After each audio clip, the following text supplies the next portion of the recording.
안녕하세요. 저는 죽음의 문턱에서 살아 돌아온 남성입니다. 여러분은 인생을 살아가는 데 있어 결코 잊을 수 없는 사건들이 있으신가요? 오늘 제가 여러분께 고백할 사연은 제 삶을 송두리째 바꿔놓았던 눈을 감아도 결코 잊지 못할 두 여자와 제 파란만장한 제 인생에 관한 이야기입니다. 저는 부모님을 일찍 여의었습니다. 고등학교 2학년 때 어머니가 돌아가시고 그 뒤를 따라가시듯 아버지마저 제 20살 때 돌아가셨거든요. 형제도 없었고 친척도 없었기에 저는 20살부터 살아가기 위해 닥치는 대로 일을 하기 시작했어요. 새벽에는 신문과 우유를 돌리고 낮에는 중국집에서 배달 일을 했죠. 그것도 모자라 밤에는 고깃집에서 주방 일을 하며 돈을 벌었어요. 가진 거라곤 몸뚱이밖에 없었기에 몸이 허락하는 한 잠도 자지 않겠다는 각오로 최대한 많이 일을 받았던 것이죠. 그래야 겨우 혼자 생활을 할 정도의 돈을 벌 수 있었거든요. 하지만 언제나 돈이 부족했기에 제 입에 풀칠할 돈만 벌고 근근히 살아가고 있던 날들이었습니다. 그렇게 지내던 도중 고등학교 친구 하나가 제가 일하는 고깃집에 술을 먹으러 왔었죠. 야, 잘 지냈냐? 아이고, 녀석 얼굴살이 쏙 빠졌네. 너 밥은 잘 먹고 다니는 거야? 이모, 오늘 얘 일 끝났으면 데리고 가서 고기라도 먹일까 하는데요. 그래, 상관없을 것 같네. 오늘 비가 와서 그런가? 사람이라고 코빼기도 안 보이니 이거 원. 정강아, 대충 정리하고 얼른 들어가서 친구랑 요기 좀 해라. 이모가 갈비살 두툼하게 썰어줄 테니까. 그렇게 고기를 안주 삼아 소주에 어느 정도 얼큰하게 취할 무렵 친구가 자기가 일하는 곳으로 오지 않겠냐고 하더군요. 언제까지 아르바이트만 하고 있을 거냐고 저를 나무라면서요. 녀석 말이 남자는 모름지기 기술을 배워야 한다고 하더군요. 고등학교만 간신히 졸업했지 할 줄 아는 기술이라고는 없는 저였기에 친구의 제안을 거절할 이유가 없었죠. 저는 그렇게 친구를 따라 도배일을 시작하게 되었어요. 어이, 정광. 도배지 끝을 잘 잡고 있어야지 울지 않고 깨끗하게 도배가 된다고 했어, 안 했어? 죄송합니다. 제가 익숙치가 않아서. 처음이니까 더 꼼꼼하게 해야지. 모름지기 일을 배울 땐 처음에 확실하게 배워놔야 하는 거야. 서툴러도 괜찮으니까 우리가 하는 거 잘 보고 제대로 해봐. 아파트 건축 현장을 직접 보게 된 건 살아생전 그때가 처음이었어요. 사람들이 각자 자기 일을 하는 것뿐인데 집이 척척 만들어 나가고 있는 것이 신기했죠. 내가 사는 집은 달동네 가장 높은 꼭대기에 있는 다 낡아빠진 방 한 칸이건만 여기는 우리 집과 똑같이 가장 높은 꼭대기에 있으면서도 아름답고 멋지구나. 난 이런 집에서 살 수 있을까? 언젠간 나도 결혼해서 아이들과 함께 이런 곳에서 살고 싶다 하는 생각을 하며 일을 배워나갔습니다. 그런 제가 아내를 만난 건 무척이나 더웠던 25살의 여름이었어요. 막내로서 일이 제법 익숙해졌을 무렵 도배지를 옮기고 있는데 현장에서 웬 키가 작은 한 여자를 보게 된 것이었어요. 먼지가 풀풀 날리는 건축 현장에 어울리지 않는 아주 앳된 얼굴의 여자였죠. 하지만 여자는 익숙한 듯 나이가 지긋한 사람들 사이에서 심부름을 하며 현장을 누비고 다니고 있었습니다. 저기 있는 분은 누구세요? 아, 쟨 성미야, 김성미. 성민 말이지, 반장님 딸이야. 성미 고등학교 때 반장님이 다리를 심하게 다친 적이 있었거든. 그때부터 아빠를 도와야 한다고 현장에 따라다니기 시작했어. 이모들한테 어깨너머로 일을 배우더니 이젠 아주 프로가 다 됐지. 일이 성격에 맞는가? 반장님 다리가 다 나온 지금도 간혹 시간이 빌 때마다 와서 도와주곤 해. 키도 작고 아담한 체구이면서도 이모님들을 도와 척척 일을 해내고 있는 모습이 어찌나 눈부시게 보이던지 저는 그런 아내의 모습에 첫눈에 반하고 말았습니다. 그렇게 저의 적극적인 대시로 나이도 비슷한 또래였던 저희는 급속도로 친해지게 되었고 만난 지 3년 만에 결혼에 꼴인 그 해에 바로 첫째 아들을 낳게 되었습니다. 신혼의 힘인 것인지 이듬해 둘째 아들 하나 더 낳고 2년 후에는 딸까지 나오면서 그렇게 우리 가족은 다섯으로 늘어나게 되었죠. 아내와 아이들이 생기자 제게는 목표가 생겼어요. 바로 저희 집을 장만하는 것이었습니다. 내가 도배하는 그 신축 아파트에서 가족들과 함께 지내고 싶다. 그것이 저의 목표였죠. 저는 목표를 이루기 위해 정말 열심히 일했어요. 남들보다 2배는 많이 뛰어다녔죠. 하지만 힘들지 않았습니다. 낮에는 현장에서 땀을 흘리고 퇴근해서 아내와 아들과 보내는 삶. 그것은 정말이지 보람된 것이었습니다. 가장으로서의 책임감이 막중해질 무렵 열심히 일한 대가인지 전셋집을 전전하던 저희는 막내딸이 5살이 되던 해 드디어 그렇게 염원하던 아파트에 들어갈 수 있었어요. 아빠, 여기가 우리 집이야? 그럼 여기가 우리 공주님이 살 집이에요. 아빠, 내가 방 직접 골라도 돼? 아빠, 나도 내 방 고를래. 엄마, 그래도 되죠? 아내와 아이들을 데리고 아파트 현관을 밟았던 그날의 행복은 이루 말할 수가 없더라고요. 내가 도배한 집에 우리 5 식구가 사는 것, 그 사실이 정말이지 꿈만 같았어요. 하지만 행복한 시간은 그리 길지 않았죠. 시간이 지나고 아이들이 사춘기에 들어설 무렵 경기가 안 좋아지자 건설업계가 큰 타격을 입게 되었거든요. 건설업이 흔들리니 도배 일을 하는 저 또한 그 영향을 받아 일이 줄게 되었습니다. 수입이 예전만큼 나오질 않다 보니 학비에 생활비에 돈을 다 쓰느라 애들 용돈을 넉넉하게 줄 수가 없었죠. 갖고 싶다고 했던 유명 메이커 옷 한 벌 제대로 사주질 못했거든요. 큰애와 작은애는 그것이 불만이었나 봐요. 점점 아내에게 짜증을 부리는 날들이 많아졌어요. 아내는 그런 아이들에게 항상 미안해했죠. 엄마가 옷 못 사줘서 미안해. 아, 됐어. 가난한 집에 태어나 내 잘못이지 뭐. 그러지 말고 밥이라도 먹고 가. 아, 맨날 아침마다 밥 먹으라고 귀찮게 하지 마. 어차피 맨날 똑같은 국이랑 김치잖아. 지겨워. 저는 아이들의 철없는 모습에 여러 번 큰 소리를 내고 말았죠. 가장으로서 아이들을 꾸짖을 수밖에 없었죠. 하지만 큰애와 작은애는 저의 훈육을 잘못 받아들인 것인지 그때부터 자꾸만 엇나가기 시작했어요. 질 나쁜 아이들과 어울리면서 술이나 담배는 물론이요. 같은 반 친구들을 협박해 돈을 뺏고 다녔다고 해요. 때문에 아내는 아이들 때문에 몇 번이고 학교에 가야만 했고요. 선생님, 정말 죄송합니다. 저희 애가 철이 없어서 그런 것이니 한 번만 봐주세요. 아니, 어머님, 한두 번도 아니고 자꾸만 이런 일이 반복되면 학교에서도 달리 방법이 없습니다. 죄송합니다. 정말 죄송해요. 제가 정말 입이 10개라도 할 말이 없어요. 제가 앞으로 더 잘할 테니까 못난 저희 아이들 고등학교 졸업장만큼은 딸 수 있도록 이렇게 부탁드립니다, 선생님. 아내가 죄송하다고 한 번만 봐달라고 다신 그렇지 않겠다고 교사들 앞에서 허리를 숙여 빈 것만 해도 아마 10손가락은 넘을 거예요. 그때마다 저는 사고만 치는 아들들이 서운해 더 심하게 꾸짖었습니다. 그렇지만 사춘기 남자애들이 말을 잘 듣던가요?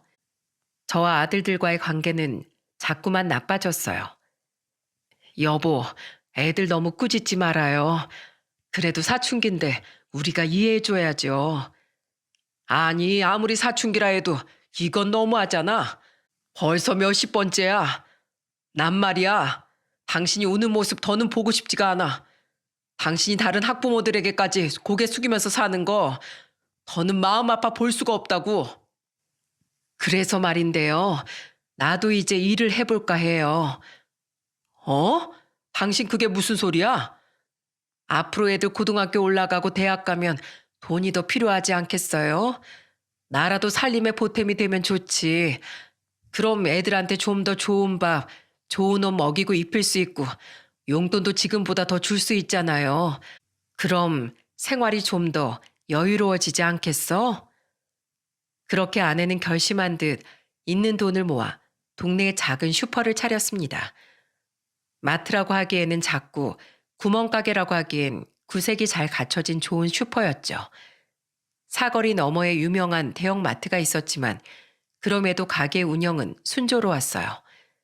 소문난 천사표였던 아내였기에 동네 분들이 매번 찾아와 주셨거든요. 아내의 슈퍼는 동네 어르신들의 사랑방이었어요. 어른들은 슈퍼에서 빵과 과일을 사서 슈퍼 앞 평상에서 자주 나누어 먹곤 했죠. 아내는 그런 어르신들을 위해 손수 과일을 깎아드리면서 목이라도 막히실까 슬쩍 음료수를 내놓곤 했습니다. 아내는 그런 사람이었어요. 또래 엄마들이 와도 동네 아이들이 와도 비슷했어요. 아내는 더미니 서비스라면서 사는 것보다 더 많이 얹어주곤 했거든요. 콩나물 1,000원어치를 사도 500원짜리만큼은 꼭 더 얹어줬었죠. 동네 분들이 얼마나 칭찬을 많이 해주시던지 몰라요. 슈퍼는 아내에게 돈을 버는 곳만이 아니었습니다. 사람을 얻는 곳이었어요. 그렇게 아내는 슈퍼를 10년간 운영했습니다. 하지만 인생사 세용지마라고 하던가요? 아들들이 사고를 치긴 했지만 그래도 고등학교까진 무사히 졸업시켰고 막내딸 대학 뒷바라지까지 마쳤으므려 일은 터지고 말았어요. 세상에, 갑자기 아내가 밥을 먹다 말고 가슴 통증을 호소하는 게 아니겠어요? 아니, 당신 이게 무슨 일이야? 어? 왜 그래? 가슴이 갑자기 너무 아파요. 저는 가슴을 부여잡고 쓰러진 아내를 데리고 급하게 119를 불러 병원에 갔습니다. 병원에서는 사태가 심상치 않다며 정밀 검사를 진행해 봐야겠다고 했어요. 결과는 충격적이었어요. 가슴에 암이 퍼지다 못해 뼈와 뇌에까지 전이가 된 것이죠. 네, 그렇습니다. 아내는 유방암, 그것도 말기였던 거예요. 선생님, 이게 무슨 일이에요? 유방암이라뇨? 말기라니. 김성미 보호자님, 진정하세요. 여기 결과표를 보시면 알겠지만 이미 유방암 말기입니다. 그럴 리가 없어요. 그럴 리가 없어. 상황이 좋지 않습니다. 이미 뼈와 늑막, 심지어 뇌척수까지 전이됐어요. 받아들이기 어렵다는 건 이해합니다만 그래도 아내분을 조금이라도 오래 보시려면 희망을 놓지 않고 최선을 다해 항암 치료하셔야 합니다. 선생님, 그럴게요. 제발 저희 아내 좀 살려주세요. 사실 아내는 꽤 오래전부터 왼쪽 가슴에 찌릿찌릿한 통증을 느꼈다고 해요. 그때는 한창 큰애들이 속을 썩일 때라 아내는 그것이 스트레스로 인한 화병인 줄 알고 대수롭지 않게 넘겼다고 하더군요. 그러나 점점 왼쪽 가슴이 확연하게 차이가 날 정도로 부풀어 올랐고 그것이 눈에 띌 때부터 통증이 점점 심해지기 시작했다고요. 가슴에서 시작된 통증이 점점 두통을 동반하게 되자 말을 할 수 없을 정도로 갑자기 호흡이 가빠지는 날이 늘어났다고 해요. 그렇습니다. 아내는 아픈 것도 참으며 가족을 지키고 슈퍼를 운영했던 거였어요. 그 길로 아내는 슈퍼를 잠시 접고 병원에 입원해 항암 치료를 하기 시작했어요. 아내는 치료를 시작하면서부터 힘들어하기 시작하더니 나중엔 눈 뜨고도 못 볼 정도로 초췌해져 갔죠. 특히 아내는 먹는 것을 힘들어했어요. 달달한 빵과 떡을 그렇게 좋아하던 아내였는데 이젠 그 좋아하던 빵과 떡은 고사하고 쌀 한 톨도 넘기기 어려워했죠. 당신 좀 더 먹어. 먹어야 힘을 내지. 힘내볼게. 근데 잘 안 넘어가. 먹기가 너무 힘들어. 항암 치료는 아내의 모습을 완전히 바꾸어 버렸어요. 통통하니 귀여운 매력의 소유자였던 아내는 사막의 고목처럼 삐쩍 말라 안쓰러운 모습으로 변해버렸죠. 독한 항암약은 아내의 머리카락과 눈썹, 심지어 속눈썹까지 모두 떨어뜨렸고 아내의 머리는 어느새 한 가닥도 남기지 않고 없어져 버렸습니다. 약은 아내의 생기를 모조리 앗아가 버리는 것 같았어요. 약을 쓰면 쓸수록 아내는 점점 힘없이 축 늘어져만 갔고 나중에는 화장실을 가기 버거워할 정도로 무기력해지고 말았어요.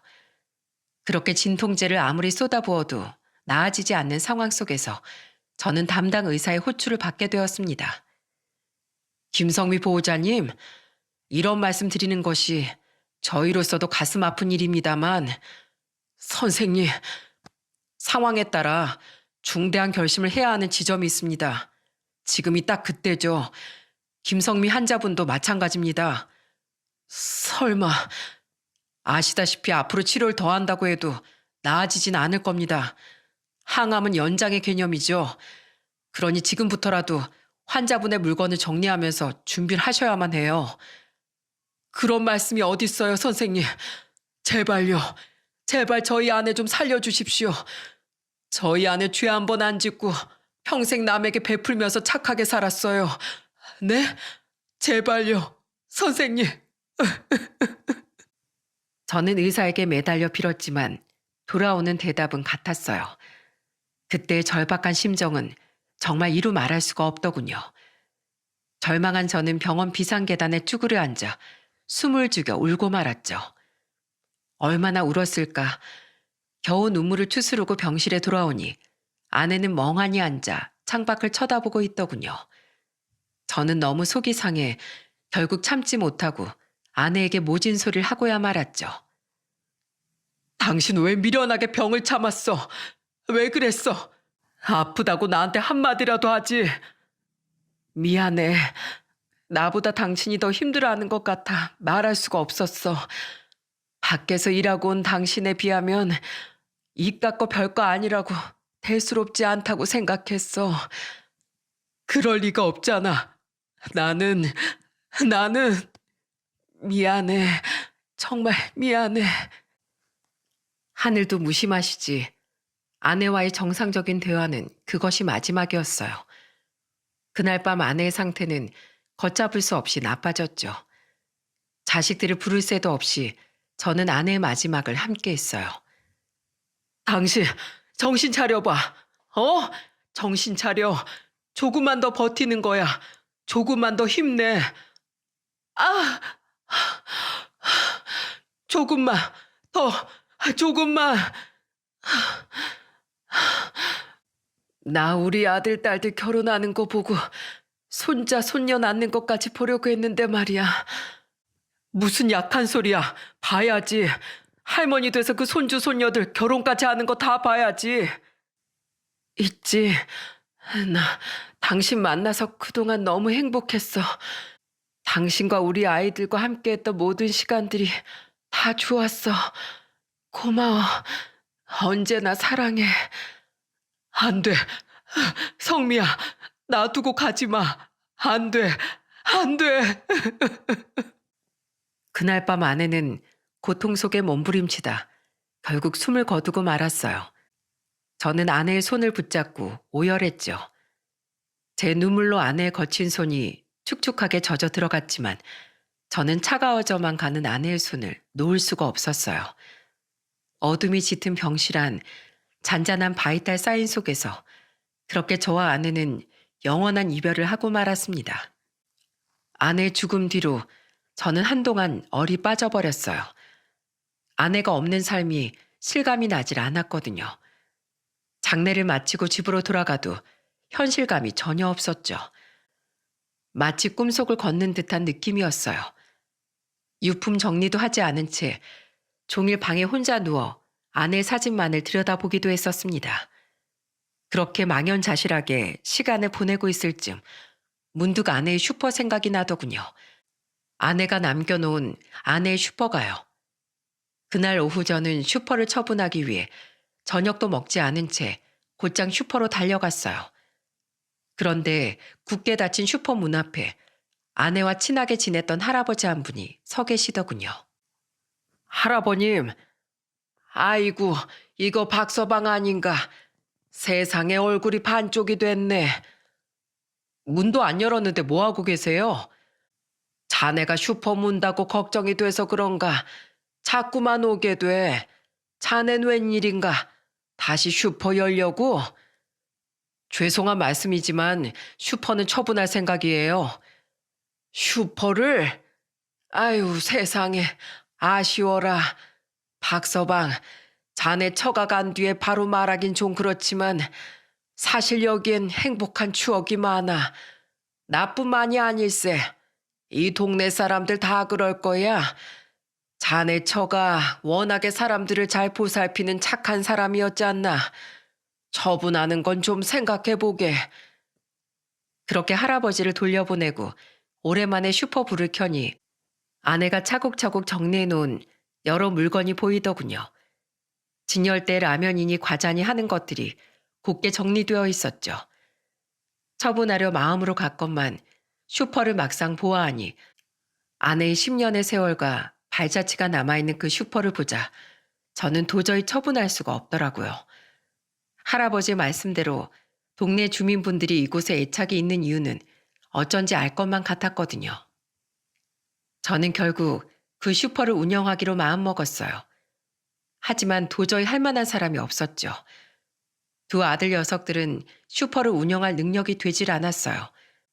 딸도 다른 지역에서 이미 자리 잡은 직장이 있어 무리였고요. 저 역시 도배일을 그만둘 수 없었습니다. 제가 현실적으로 투잡을 뛰는 건 불가능했기에 결국 저는 직원을 쓰기로 했어요.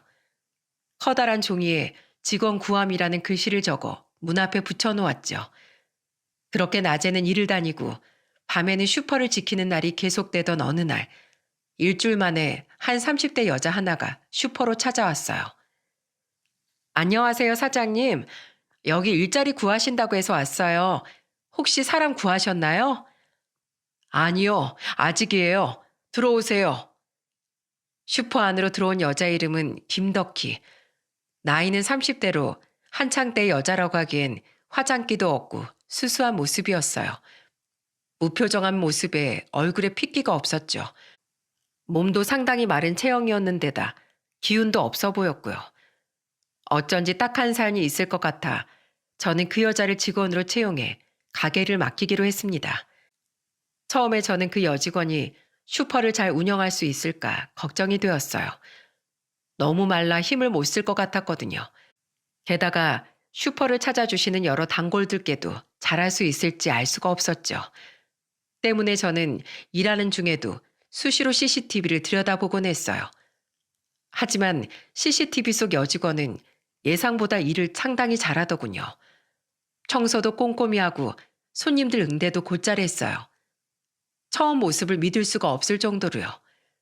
어르신들의 칭찬도 자자한 데다 손도 야무진 게 가면 갈수록 그 여직원이 믿음직스러웠죠. 그러던 어느 날이었습니다.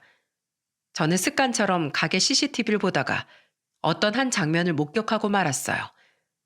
그건 바로 여직원이 퇴근길에 라면 2봉지를 슬쩍 챙기는 모습이었습니다. 처음에는 라면 2봉지 정도야 배가 고픈가 보다 하며 눈 감아 주었죠. 하지만 그런 모습은 한두 번이 아니었고 나중에 되어선 매일 2봉지씩 습관처럼 품에 넣는 지경이 되고 말았어요. 여직원이 일한 지 25일째 되는 날 결국 저는 퇴근하는 여직원의 뒤를 밟기로 했습니다. 도대체 라면을 왜 2봉지씩 가져가는지 그 속사정이 궁금했거든요. 그렇게 뒤를 밟기 시작한 지 약 15분, 한 허름한 다세대 주택 1층으로 여직원이 들어가더군요. 저는 조심스럽게 집으로 다가갔죠. 그런데 웬걸? 여직원이 들어가자마자 갑자기 큰 소리가 나기 시작하는 게 아니겠어요? 저는 창살 너머로 몰래 집안을 들여다보았죠. 그리고 너무 놀라 소리도 지르지 못한 채 입을 틀어막아 버리고 말았습니다. 야, 이년아, 어디 갔다가 와?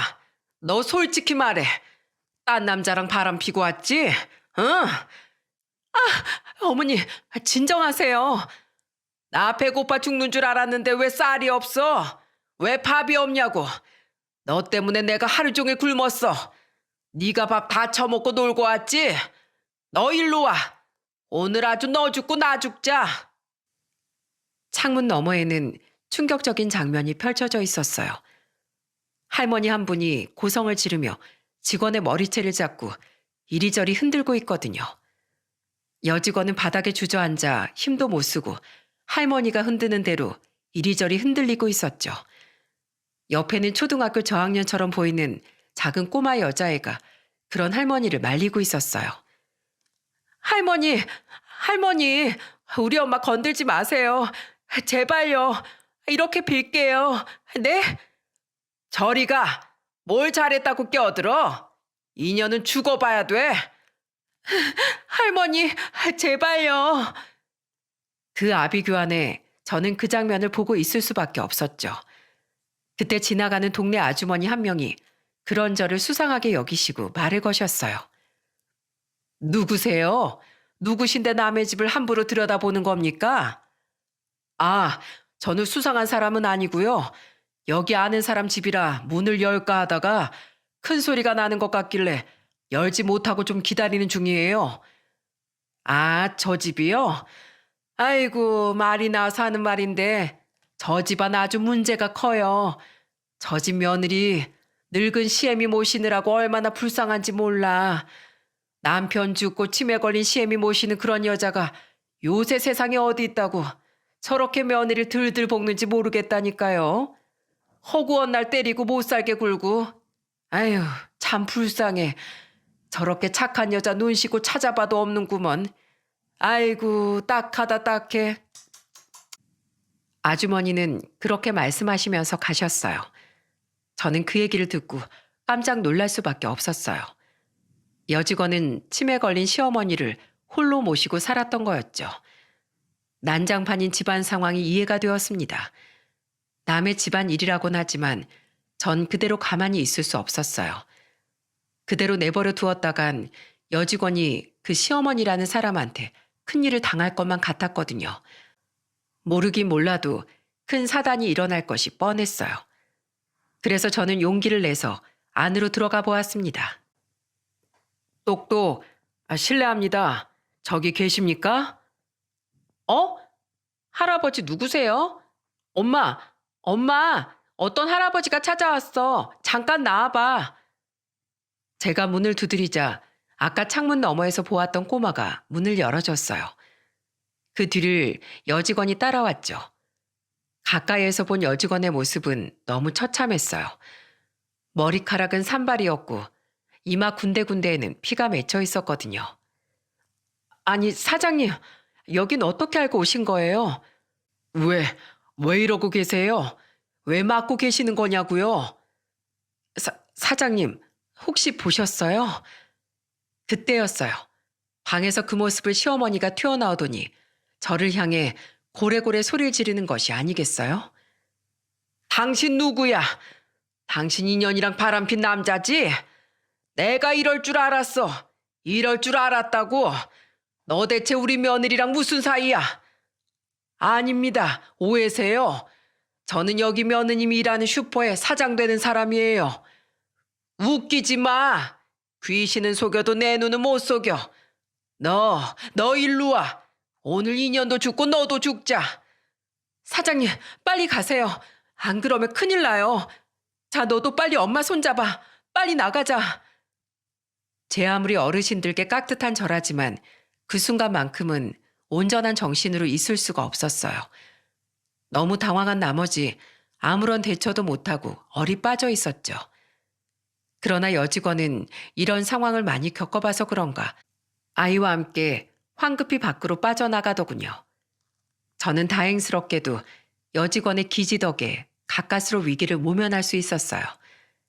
저는 어쩐지 여직원을 그냥 보낼 수가 없어 근처에 있는 한 카페로 데려갔어요. 거기에서 모든 자초지정을 들을 수 있었죠. 죄송해요, 사장님.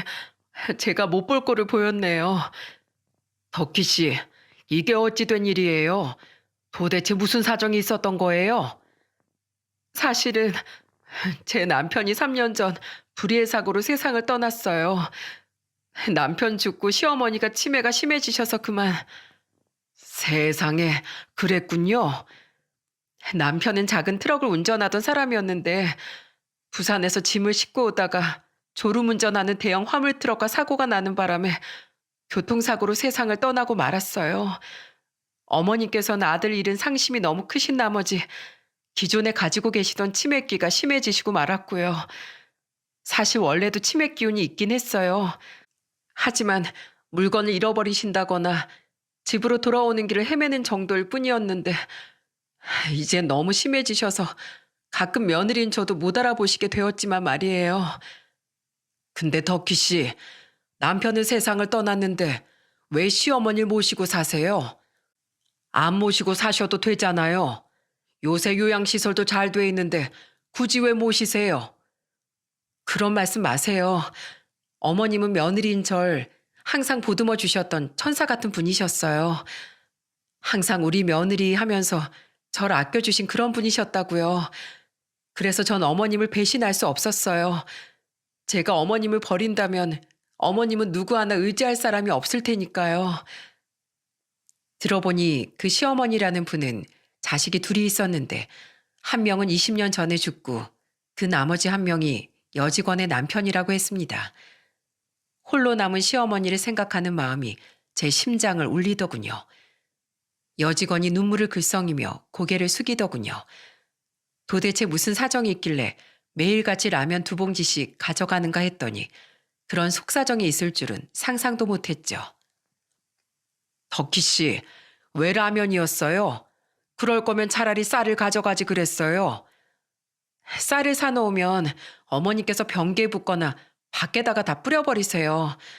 그렇다고 밥을 해놓으면 그걸 한 통이고 2통이고 다 드셔버리시고요. 반찬을 해놔도 마찬가지였어요.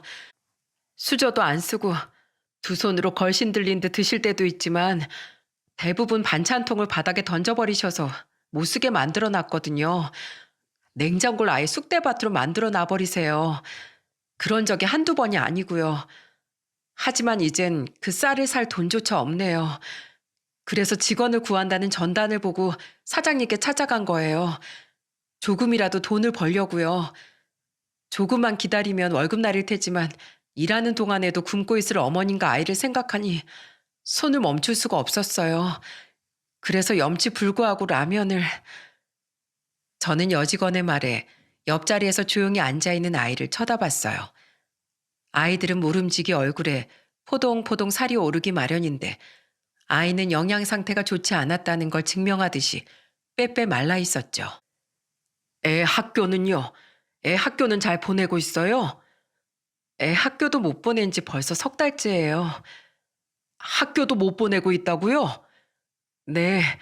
선생님께서 몇 번이고 전화가 왔지만 사정이 이러니 아이를 학교에 제대로 보낼 수가 없었어요. 에휴, 너무 마음이 아프네요. 그래도 엄마니까 힘을 내야죠.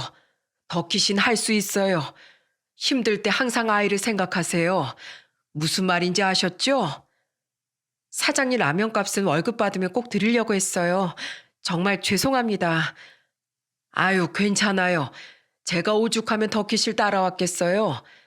가게에서 일할 땐 항상 축 처져 있고 걱정 있어 보이고 어쩔 땐 펑펑 울기도 했죠. 뭔가 말 못한 고민이 있는 것 같아 분명 뭔가 사정이 있다 생각하고 온 거예요. 오죽했으면 라면 2봉지씩 매일 몰래 가져갈까 하고요. 제가 덕희 씨 사정을 알았으니 제가 도울 수 있는 거 도울게요. 이상하게 덕희 씨가 남처럼 느껴지지가 않네요. 사장님 감사합니다. 정말 감사합니다. 그 일이 있은 후 여직원인 덕희 씨를 설득해서 덕희 씨 시어머니를 치매 전문 요양병원으로 입원을 시켰습니다. 살 사람은 살아야 된다고 생각을 했고 덕희 씨 딸과 덕희 씨가 살려면 이 방법밖에 없다라는 결론을 내렸기 때문이에요. 덕희 씨 시어머니도 전문적인 곳에서 치료를 받고 지낸다면 지금 상황보다 나아질 거라 생각이 들었습니다. 그리고 제가 2번째로 할 일은 덕희 씨 딸을 심리센터에 보내는 일이었어요. 덕희 씨 딸, 심리 상담을 받아보게 하면 어떨까요? 네? 심리 상담이요?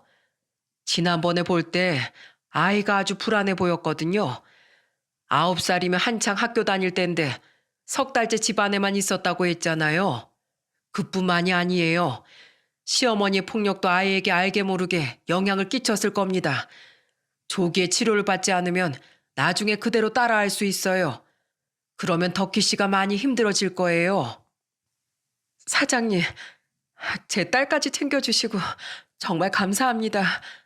이 은혜는 죽을 때까지 잊지 않겠습니다. 여러 일을 겪느라 며칠 새 더 늙은 것만 같은 여직원에게 제가 할 수 있는 건 최대한 해주고 싶었습니다. 심리 검사 결과는 예상한 대로였어요. 딸은 지능은 높은 편이었지만 몇 년 새 너무 충격적인 일을 많이 겪고 위축되어 있었던 나머지 유아 퇴행이 오려고 하고 있었거든요. 다행히 조기에 발견해 큰 문제 없이 바로잡을 수 있었죠. 아이는 학교와 센터를 병행하며 다녔고 그렇게 모든 게 일상으로 돌아가게 되었습니다. 이후 저는 종종 여직원에게 시어머니 안부를 물어봤어요. 여직원이 말하길 처음엔 어머님이 시설에 누워 계시는 걸 많이 힘들어 하셨다고 하더군요. 병원에서 난동도 부리기도 하고 어찌나 병원 사람들을 힘들게 해서 몇 번이고 병원에서 전화가 왔었다고 하더군요. 하지만 지금은 다행히도 적응해 나가고 있다고 했습니다. 그러면서도 여직원은 시어머니를 병원에 혼자 방치해둔 것 같아 미안하다며 자책의 눈물을 흘리더군요. 덕기 씨 시어머니는 방치한 게 아니라 더 나은 환경에서 치료를 받고 계신 거야. 그러니까 더 이상 자책의 눈물 흘리지 말고 덕희하고 딸이 희망찬 인생을 산다면 더 좋아하실 것 같은데 그러니 우리 좋은 것만 생각하자. 그럴 수 있지? 저는 여직원을 위해 좋은 말들을 많이 해주었어요. 주로 제가 부모 없이 살아가던 이야기와 요양원에 계신 시어머니에 관한 덕담이었죠. 여직원은 제 말을 지침 삼아 앞으로 어머님을 위해 더 노력해야겠다고 매번 새롭게 다짐했습니다. 정말이지 시설에 보냈으니 포기할 법도 한데 여직원은 자신의 시어머니를 포기하지 않았어요. 할 수만 있다면 끝까지 보살피겠다는 태도였죠. 부모님을 일찍 여인 그녀에게 시어머니를 포기한다는 선택지는 없는 것과 마찬가지였을 테죠. 저는 여직원의 의리에 항상 감동하기도 했습니다. 그렇게 시간이 흐른 후 저는 여직원을 아르바이트가 아니라 정직원으로 채용해서 슈퍼를 아예 맡겨두고 월급도 사정에 맞게 조금 더 올려주었어요. 아이가 커갈수록 돈 들어가는 일이 더 많아질 테니까요. 저의 이런 마음을 아는지 모르는지 여직원의 딸은 종종 편지를 써들고 슈퍼에 놀러 왔어요. 저기 할아버지, 무슨 일이야? 이거 할아버지 선물. 아이가 준 편지에는 색색의 사인펜으로 쓴 삐뚤빼뚤한 글씨가 큼지막하게 적혀 있었어요.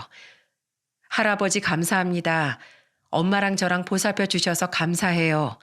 라고요. 저는 그걸 보고 주책맞게도 눈물이 찔끔 나와버렸지 뭐예요. 토끼며 하트가 잔뜩 그려진 종이에 꾹꾹 눌러 쓴 글씨가 너무 사랑스러웠거든요. 저는 그런 아이를 꼭 안아주었어요. 여직원도 뒤에서 그 모습을 보며 조심스럽게 눈물을 훔치기도 했습니다. 여직원 모습은 눈에 띄게 달라지기 시작했어요. 처음에 무표정한 모습은 온데간데 없어졌고 얼굴엔 웃음꽃이 가득했죠. 여전히 마르긴 했지만 전과 비교하면 뭔가 생기가 넘쳤고 사람다워졌어요.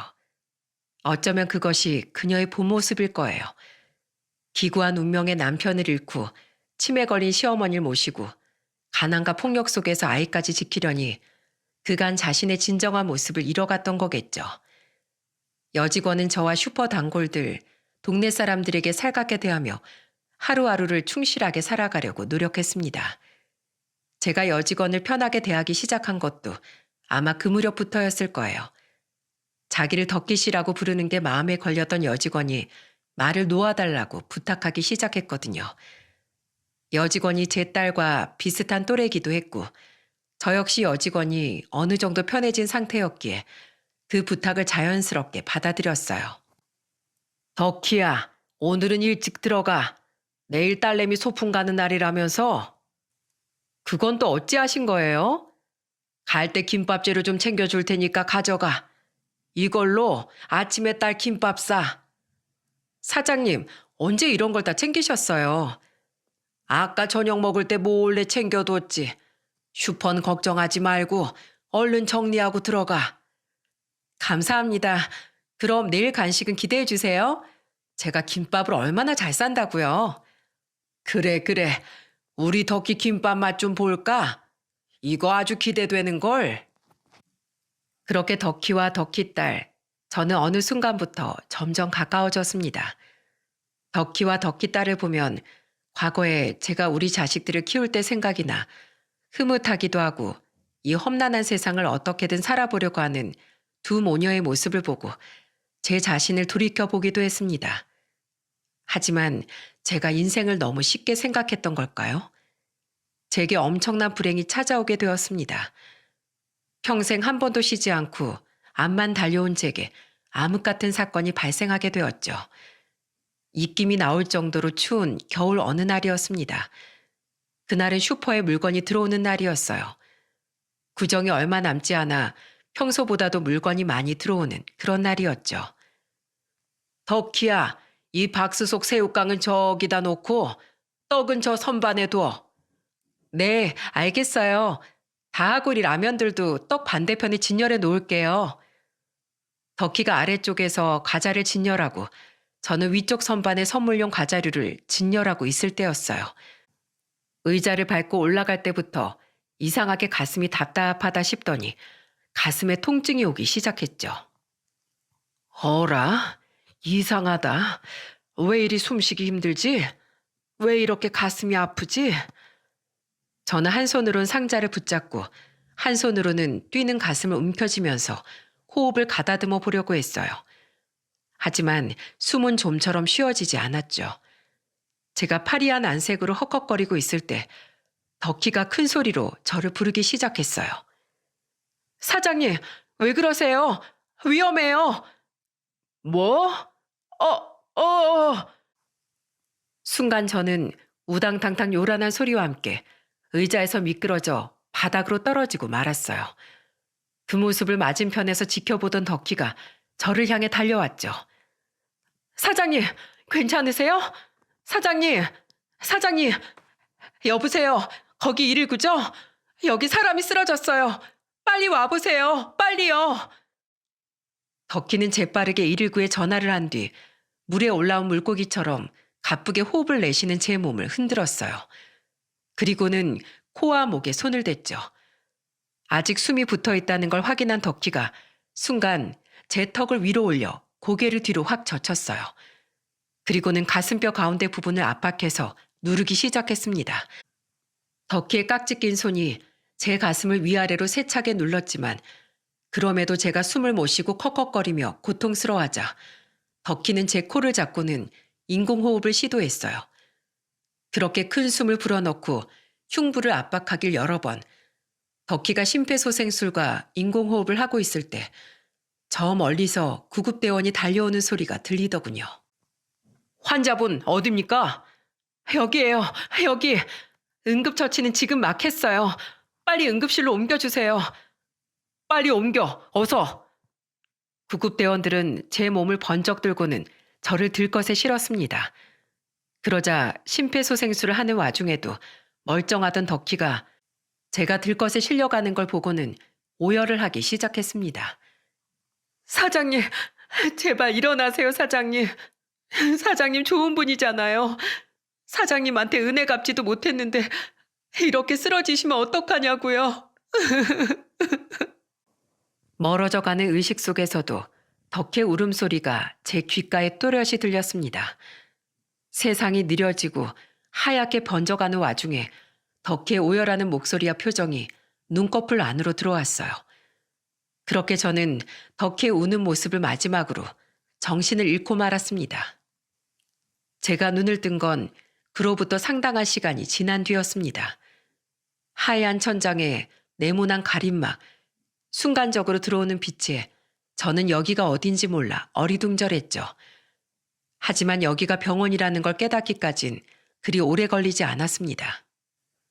박정광 환자분, 정신 드세요? 여기는 병원입니다.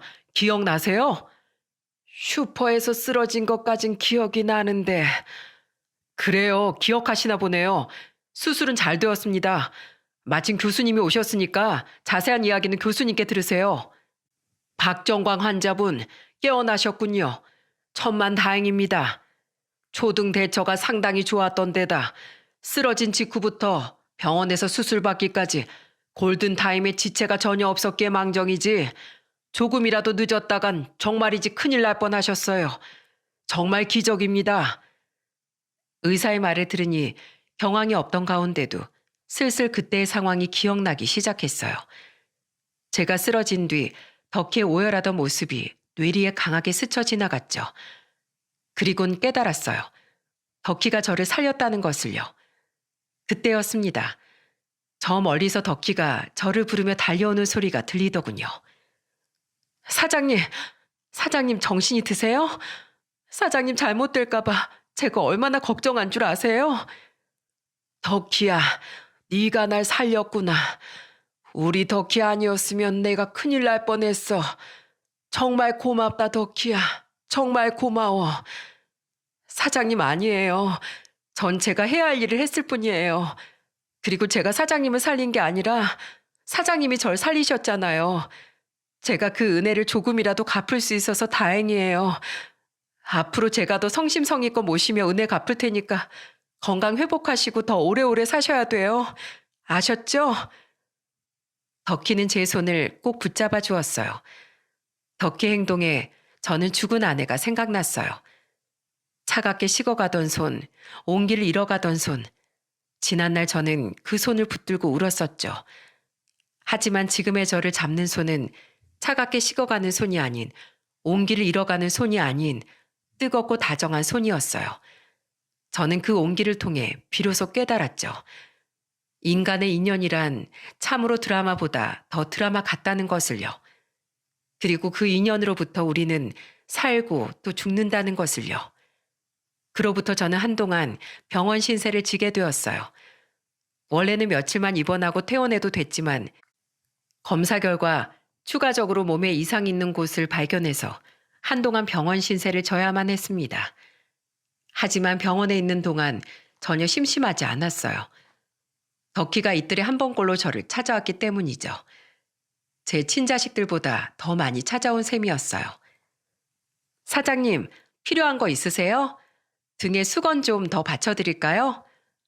아니야, 괜찮어. 덕희가 보살펴준 덕에 편하기만 한걸. 다행이에요.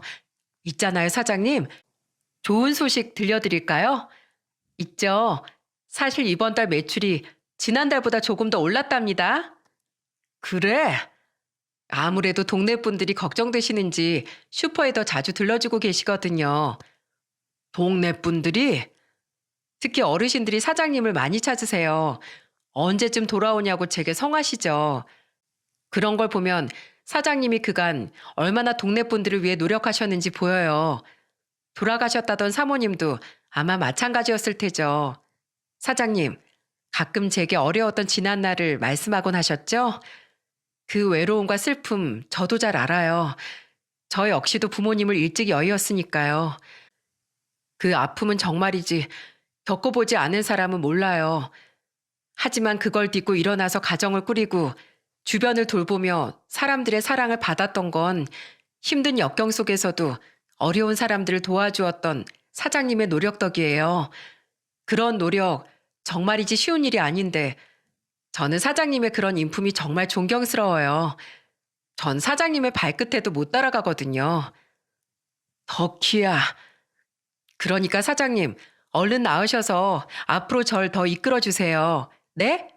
앞으로 제가 더 잘할게요.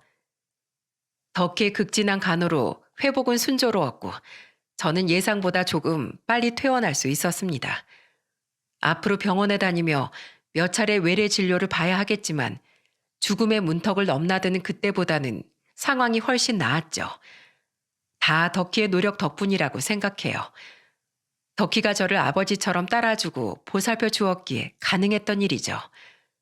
병원에서 나온 저는 덕희를 막내딸로 받아들이기로 했습니다. 덕희도 저를 아버지처럼 알뜰히 챙기고 잘 보살펴 주었고요.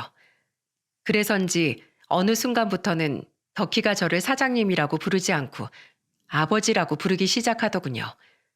슈퍼에서 근무한 지 4년째 되던 해의 일이었죠. 그렇게 덕희는 현재 슈퍼 일을 하며 시어머니와 저를 보살피는 중이에요. 정말 효녀가 따로 없죠. 그녀에게 있어 시어머니는 어머니, 저는 아버지일 테니까요. 덕기 딸도 저에게 부쩍 더 애교를 부리기 시작했습니다. 저를 할아버지라고 부르며 품속으로 뛰어들어와 조잘대는 일이 많아졌어요. 그 모습이 어찌나 사랑스러운지 저는 마치 손녀가 생긴 것 같은 기분이 들었답니다. 나중에 나의 제가 우리 손녀라고 부르며 품에 끼고 아껴주었죠. 근데 그 조그만하던 녀석이 조금 있으면 초등학교를 졸업하고 중학교에 들어간다니 참 시간의 흐름을 믿을 수가 없네요. 여러분, 저의 인생 이야기가 어떠셨나요? 부모님을 일찍 여의고 아무것도 없던 제게 다가온 우리 아내, 그리고 핏줄로 이어지진 않았지만 여러 사건을 겪으면서 가족이 된 우리 덕희. 이 두 사람과 함께한 파란만장한 사건들은 제가 눈을 감는 순간까지 결코 잊지 못할 거예요. 여러분, 제가 배움은 길지 않지만 여러분께 꼭 전해드리고 싶은 말씀이 있어요. 그건 사람의 인연이라는 건 인생을 살아가는 데 있어 그 무엇보다 바꿀 수 없는 귀하고 값진 것이라는 것입니다. 제가 이 나이까지 살아보니 알겠더라고요. 불행하고 행복한 가운데서도 선한 마음을 잃지 않고 남에게 베풀며 사는 것, 희망을 잃지 않고 주어진 인연에 감사한 마음으로 살아가는 것, 그것이 인생을 사는 방법이라는 것을요. 그러니 여러분, 오늘만큼은 우리 주변 사람들을 한 번 더 살펴보는 게 어떠실까요? 밥은 먹었는지, 오늘 하루는 어땠는지 조그만 시간을 들여 마음을 써보세요. 그렇게 살아가다 보면 언젠가는 저처럼 보상을 받을 날이 반드시 올 겁니다. 저는 제가 겪은 인생의 진리를 믿어요. 그럼 이만 사연을 마치겠습니다. 제 긴 사연을 들어주신 여러분들 정말 감사합니다.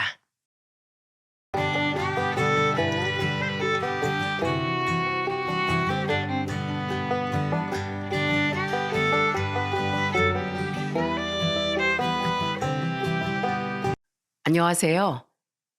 세상에 믿을 사람 하나 없다는 걸 뼈저리게 깨닫게 된 남자입니다. 믿는 도끼에 발등 제대로 찍히고 나니까 정말 믿을 사람이 한 명도 없다는 걸 새삼 또 깨닫네요.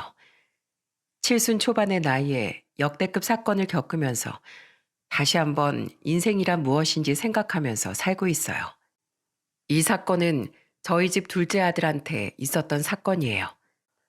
어릴 때부터 늘 큰형과 막내 여동생 사이에서 양보만 하던 아들이었습니다. 어려운 형편에 삼남매를 키우다 보니까 형편이 넉넉하진 못했어요. 그래서 그런지 둘째 아들이 양보하는 것부터 배우더라고요. 밥을 먹다가도 햄이 딱 2개만 남아있으면 둘째 아들이 큰 목소리로 말했습니다. 하나는 큰형, 하나는 막내가 먹어. 난 아까 많이 먹었어. 그걸 보면서 저는 둘째 아들을 보며 말했어요. 재성아, 너도 더 먹어야지. 엄마한테 더 해달라고 해. 아니에요. 원래 저는 많이 먹었어요. 그렇게 말하면서 자기 몫은 안 챙기는 둘째를 보면서 괜히 찡했어요. 형한텐 형이라서 양보하고 동생한테는 동생이라서 양보하던 둘째였거든요. 이런 고운 마음을 가진 아들한테 그런 끔찍한 일이 생길 거라고 생각도 못했습니다. 지금까지도 믿기지 않는 황당한 사건을 지금부터 풀어볼게요. 제 아들은 앞서 말씀드렸듯 배려와 양보가 자연스러웠던 아들이었어요. 아들이지만 딸 같던 아들이라서 부모도 살뜰히 챙기는 아들이었습니다. 한 번은 제가 농사를 짓다가 허리를 다쳤었는데 천안에서 일하던 둘째 아들이 전북에 있던 저를 보러 자주 왔어요. 그리고 올 때마다 걱정스러운 목소리로 물었습니다. 아버지, 괜찮으세요? 오늘은 좀 어떠세요? 좀 괜찮아졌어. 넌 뭐하러 자주 와? 쉬는 날은 좀 쉬지. 천안에서 여기 뭐가 멀다고 그러세요? 차로 오면 금방이에요. 저보다 아버지 몸부터 챙기세요. 엄마 힘드실까봐 온 거예요. 재성이 넌 맨날 엄마밖에 모르지? 아니에요. 당연히 아버지 생각해서 온 거죠. 저녁에 뭐 드시고 싶은 거 없으세요? 제가 사올게요. 이제 아버지 문병 온 아들 같네. 난 괜찮으니까 네 엄마한테 너 집밥이나 좀 해달라고 해라. 타지에서 혼자 잘 챙겨 먹지도 못할 텐데. 저는 너무 잘 먹어서 튼튼하니까 아버지 허리부터 신경 쓰세요. 그리고 이 기회에 좀 쉰다고 생각하시고 마음 편히 쉬시고요. 제가 엄마한테 생활비 좀 드렸어요. 뭐? 네가 뭐하러 그런 걸 신경 써? 괜찮아. 잠깐 좀 쉰다고 네 부모 안 굶어 죽어. 아버지, 저도 아들인데 그 정도는 하게 해주세요. 걱정 마세요. 천안에 있는 중소기업 공장에 다니고 있던 아들은 제가 다쳤을 때 생활비도 선뜻 주던 아들이었어요. 평생 농사만 짓고 살던 제가 아픈 김에 쉬어가길 바랬던 거예요. 그런 아들의 마음 씀씀이에 참 고마웠어요. 이럴 정도로 아들은 참 세심했습니다. 그 후로도 아들은 종종 내려와서 제 등을 밀어주기도 했어요. 그때 저한테 아들은 진지한 목소리로 말했습니다. 제가 사회에 나와보니까 아버지가 얼마나 저를 힘들게 키워주셨는지 알 것 같아요. 잘 키워주셔서 감사드려요. 됐다. 부모가 자식 키우는 게 뭐 대단한 일이라고 그런 거 신경 써? 없는 형편에 너한테 대단하게 해준 것도 없는데 뭘. 아들이 효도하는 건 당연한 거예요.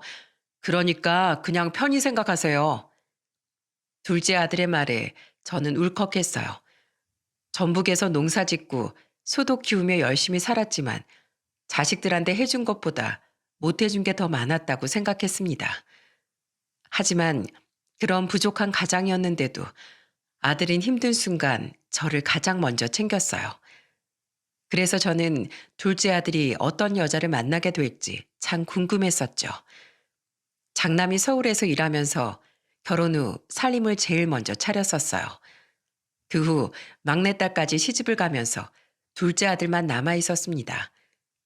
그래서 효심 깊은 둘째 아들은 언제 가려나 늘 궁금했어요.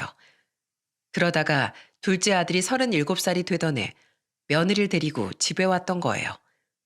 아내는 반가운 목소리로 며느리를 보며 말했습니다. 아이고, 어서 와요. 안녕하세요. 저는 이희진이라고 합니다. 초대해 주셔서 정말 감사드려요.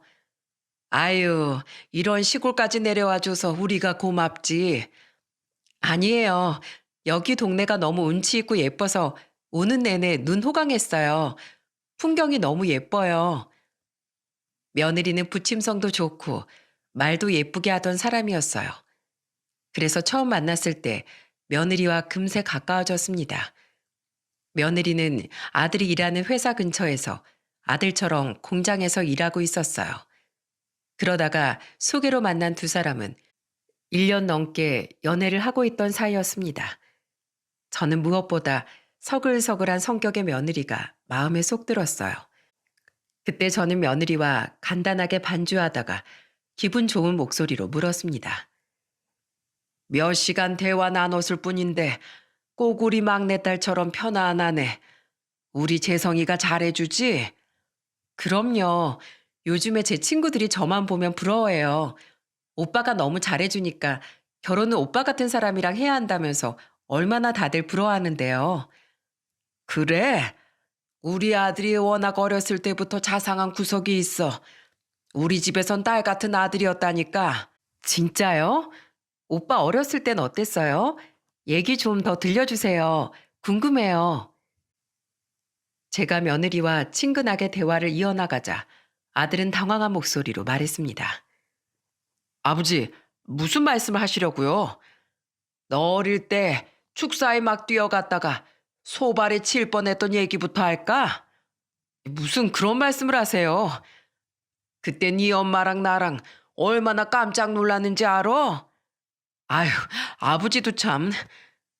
아들의 반응에 며느리까지 합세해서 크게 웃었습니다. 정말 한 가족이 된 것처럼 분위기가 참 좋았어요. 그 후로 아들과 며느리는 주말만 되면 자주 내려왔어요. 전라북도에서 농사 짓고 살던 저희 집과 천안은 그리 거리가 멀지 않았기 때문에 아들이 자주 올 수 있었습니다. 주말에 또 내려온 며느리를 보고 저는 놀란 목소리로 물었어요. 너희들 또 왔어? 뭐하러 이렇게 자주 와? 여기 뭐 좋은 게 있다고? 제가 놀란 목소리로 묻자 며느리는 웃으며 말했습니다. 아버님, 어머님 모시고 같이 근교로 드라이브 가려고요. 오늘 날씨가 너무 좋죠? 둘이서 데이트하러 가지. 뭐하러 이 늙은이들까지 챙겨? 무슨 말씀이세요? 조금이라도 더 건강하실 때 자주 다니셔야죠. 어서 가요. 아이고, 내가 아주 며느리 얻으면서 호강을 하네. 아들도 싹싹하고 부침성 있는 며느리 보면서 같이 웃었습니다. 집안에 사람이 잘 들어와야 집안이 잘 굴러간다고 하지 않습니까? 그렇게 며느리는 결혼 전부터 눈도장을 제대로 찍었고 아들과 결혼식을 올리게 됐어요. 정말 며느리가 오면서부터 집안에서 웃음이 끊이질 않았습니다. 그런데 며느리는 결혼 후에도 주말이면 시골로 내려왔어요. 그러더니 밥만 먹고 나면 저를 보고 씩씩한 목소리로 물었습니다. 아버님, 오늘 소의 어물은 제가 주고 올게요. 너 소여물도 줄 줄 아니? 그럼요. 남편 하는 거 어깨 너머로 보고 배웠어요. 그래도 직접 하는 건 다를 텐데 괜찮겠냐? 힘들 텐데. 저 한번 믿어보세요. 제가 오늘 남편이랑 축사에 있는 소들 책임질게요. 며느리의 말에 아들이 깜짝 놀란 목소리로 말했어요. 소 축사에 나도 간다고? 어, 당신은 가서 소똥 치워. 내가 소에 어물 줄 테니까. 우리가 왔을 때 아버님 도와드려야지. 내가 당신 때문에 못 살아. 시골만 오면 할 거 없나 눈에 아주 불을 켜고 찾는다니까. 당연한 거 아니야? 그래야 자주 와서 어머님 밥상 자주 얻어먹지. 얼마나 맛있는데. 그때 며느리의 말에 아내가 주방에서 큰 소리로 웃으며 말했습니다. 우리 며느리 앉아서 웃기만 해도 내 친수성찬을 차려줄 테니까 가만히 계셔. 정말요? 전 세상에서 어머님 손맛이 제일 맛있는 것 같아요. 말을 저렇게 예쁘게 잘하는데 내가 밥상 하나 못 해주겠어? 잘 먹어줘서 내가 고맙다. 아내도 그런 며느리가 좋은지 웃으면서 말했어요. 둘째 며느리가 생겼을 뿐인데 주말이면 집안이 들썩거렸습니다. 그렇게 둘째 며느리가 큰 손자를 낳았을 땐 아내와 같이 천안 집으로 갔었어요. 그리고 손자를 보면서 며느리한테 말했죠. 고생했다, 고생했어. 아주 떡두꺼비 같은 손줄 낳았네. 널 닮아서 인물이 훤해. 그렇죠? 그런데 자꾸 남편이 저 말고 자기를 더 닮았다고 하는 거 있죠? 그게 무슨 소리야? 우리 며느리 닮아서 코도 오똑하고 입술도 예쁜데. 역시 아버님께서 보는 눈이 정확하시다니까요. 둘째 며느리가 산후조리를 끝내고 집에 왔을 때 아내가 며느리를 챙기며 말했습니다. 앞으로 애 키우려면 힘들 텐데 밥 잘 챙겨 먹어. 내가 여기 곰탕 끓여놨다. 끼니마다 챙겨 먹어라. 어머님, 정말 감사드려요. 바쁘실 텐데 뭐하러 그런 걸 다 챙겨주셨어요. 아무리 바빠도 내가 넌 챙겨야지. 처음이라 힘들 텐데 힘든 거 있으면 꼭 말해. 알겠지? 네, 어머님. 안 그래도 제가 애 낳고 나니까 친정이 멀어서 마음이 헛헛했어요. 그래. 애 낳고 나면 원래 만감이 교차해. 그러니까 나한테 편하게 털어놔. 친정이 멀었던 며느리 걱정해서 아내가 살뜰하게 챙겼어요. 그동안 며느리가 워낙 집안에 잘했기 때문에 아내가 며느리를 더 챙기려고 노력했습니다. 그렇게 며느리를 챙겨주고 돌아왔는데 시골에 도착하니까 반가운 전화가 한 통 걸려왔어요. 바로 둘째 아들의 오랜 고향 친구였던 김민식이라는 친구였습니다. 워낙 동네가 좁다 보니까 어릴 적부터 보고 자란 친구들이라 부모도 서로 아는 사이였죠. 그때 아들 친구 민식이가 저한테 전화해서 반가운 목소리로 말하더군요. 아버님, 잘 계셨어요? 저 민식이에요. 민식이 네가 무슨 일로 전화를 다 했어? 잘 있지? 그럼요. 재성이가 아들을 봤다면서요? 축하드려요. 손자 보셔서 기쁘시죠? 아유, 좋고 말고. 내가 요즘 손주놈 사진 보는 재미에 푹 빠져 산다. 재성이가 제대로 효도했네요. 아버님 건강하시고 제가 설 명절에도 찾아뵙겠습니다. 그래, 그래. 너도 몸 건강하게 잘 지내라. 항상 명절이나 좋은 일이 있으면 제일 먼저 연락을 주던 친구였어요. 그래서 저도 아내도 잘 알던 둘째 아들 친구였어요. 그 후에 둘째 며느리가 둘째 손자를 낳았을 때도 아들한테 제일 먼저 연락해서 축하해 줄 정도로 깊은 우정이 있던 사이였어요. 한 번은 며느리가 시골에 왔을 때 아들 친구와 부부 동반으로 여행을 다녀왔다면서 사진을 보여줬던 적이 있었습니다. 그 사진을 보니까 그 사진에는 민식이 부부랑 같이 찍은 모습이었어요. 그래서 저는 며느리를 보며 물었습니다. 이 친구가 우리 재성이랑 어릴 때부터 친했는데 이젠 자식들까지도 친해지겠네. 안 그래도 남편 친구분이 어릴 때 얘기도 많이 해주더라고요. 초등학교 때부터 친했다면서요. 동네가 좁으니까 어릴 때 친해지면 동네 떠나기 전까지 같이 놀았지. 친구는 닮는다더니 제가 이번에 같이 여행 다녀와 보니까 남편이랑 민식 씨랑 성격도 비슷한 것 같아요. 둘 다 세심하고 배려하는 모습이 닮았더라고요. 원래 사람은 끼리끼리 뭉치는 법이야. 그래도 민식이가 너희랑 근처에 산다니까 신기하구나. 민식이란 친구는 초등학교 선생님이었는데 알고 보니까 아들이 사는 집과 근처였던 겁니다. 그래서 아들 부부와 민식이네 부부는 같이 놀러도 다니고 자주 만났었던 것 같았어요. 그렇게 이제야 자식 농사 끝났다면서 한숨 돌리려던 찰나에 비극이 찾아온 겁니다. 그건 바로 멀쩡했던 아들이 대장암 3기 판정을 받게 된 거예요. 며칠 전만 해도 장염 같다면서 병원에 갔던 아들이었어요. 그래서 며칠 뒤 아들한테 전화를 걸었던 기억이 납니다. 재성아, 몸은 좀 어떠니? 괜찮아요. 그런데 아직도 복통이 좀 있어서 병원에 다니고 있어요. 신경 써서 그런지 자꾸 구토도 하고요. 이제 구토까지 한다고? 소화가 잘 안 되는 거야?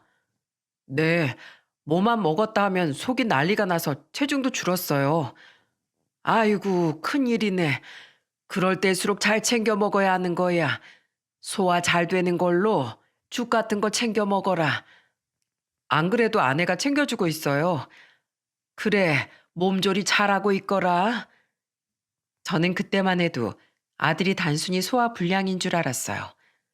그러던 어느 날 아들은 주말에 복통이 심해져서 대학병원에 수액을 맞으러 갔던 겁니다. 그리고 그때 장폐색 증상이 보인다면서 CT를 찍었더니 횡행 결장 쪽에 암으로 장폐색이 됐다면서 발견됐던 거예요. 이틀 뒤에 응급수술을 받게 된 아들 소식을 며느리가 전해줘서 알게 됐어요. 그때 저는 며느리한테 다급한 목소리로 물었습니다. 이게 무슨 소리야? 암일지도 모른다니? 아버님, 아직 암 진단을 받은 건 아니에요. 수술 결과 나와야 안다니까 조금 기다려봐야죠. 다 제 탓이에요. 계속 그이가 아프다고 했을 때 일찍 검사를 받아보라고 할 걸 그랬어요. 살고 죽는 문제가 어디 네 탓이겠어. 너무 자책하지 마라. 네 탓 아니야. 며느리는 자꾸만 아들이 아픈 게 자기 탓이라면서 자책하기 시작했어요. 그 소리가 어찌나 가슴 아프던지 저는 그런 며느리를 다독였습니다. 그리고 수술을 마친 아들이 무탈하기만 바랬어요. 하지만 이런 가족의 간절한 바람에도 아들의 상태는 좋지 않았죠. 수술 결과가 나왔는데 아들은 대장암 3기였던 겁니다. 정말 저는 하늘이 무너지는 것 같았어요. 아내와 저는 잠시도 가만히 있을 수가 없어서 바로 천안 아들네 집으로 갔습니다. 갔더니 이미 집안은 초상이라도 난 것처럼 울음으로 가득했어요. 저는 수척해진 아들을 보면서 놀란 목소리로 물었습니다. 네가 암이라니.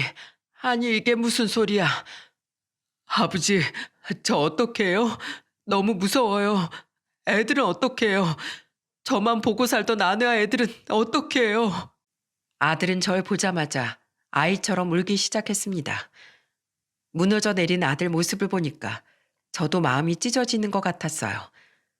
그 당시 며느리가 손자들을 돌보느라 집에 있었기에 아들은 당장 생계부터 걱정했던 거예요.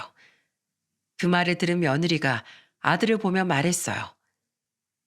여보, 그게 무슨 소리야? 지금 애들이랑 나 걱정할 때야? 당신 몸부터 챙겨야지. 내가 미안해. 당신한테 짐만 되는 못난 남편이야. 미안해. 아니야, 여보.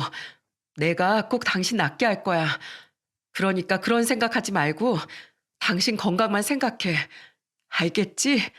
당신이 마음을 다잡아야 나도 힘이 나지. 굳게 결심한 듯한 목소리로 말하는 며느리를 보니까 저는 너무 고마웠어요. 그 순간 아내가 며느리를 보면서 우는 목소리로 말했습니다. 얘야, 너무 고맙다. 네가 꼭 힘이 되어줘. 알겠지? 우리가 지금 믿을 사람은 너 하나뿐이다. 어머님, 걱정 마세요. 제가 남편 꼭 살릴 거예요. 이대로 못 보내요. 우리 애들 아직 어려요. 앞으로 애들 크는 모습 남편이랑 더 오래 볼 거예요. 그래, 고맙다. 힘든 일 있으면 언제든지 나한테 꼭 말해라. 알겠지? 며느리는 제 아내의 손을 잡고 굳게 다짐했습니다.